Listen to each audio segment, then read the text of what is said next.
Exercise 10.3 12th sum y equal to 4 secant 5x கொடுத்திருக்காங்க.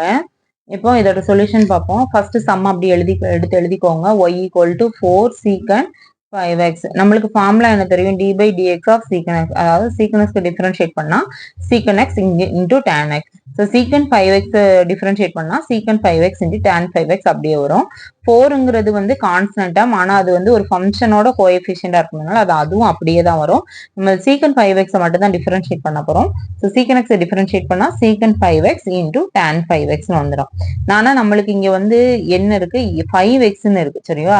இப்போ 5xன்னு இருக்கிறதுனால நம்ம என்ன பண்ண போறோம்? xன்னு இருந்தா அப்படியே விட்டுறலாம். 5x அதாவது x தவிர வேற என்ன ஃபங்க்ஷன் இருந்தாலும் அகைன் நம்ம அதை டிஃபரன்ஷியேட் பண்ணணும்.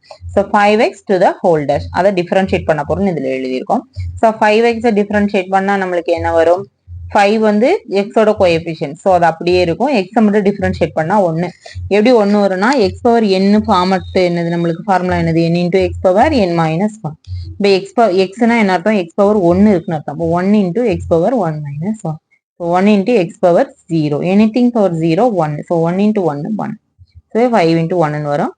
ஸோ அடுத்து இந்த 4ஐயும் 5ஐயும் மல்டிப்ளை பண்ணா 20 secant 5x into tan 5x. இதான் இதோட ஆன்சர்.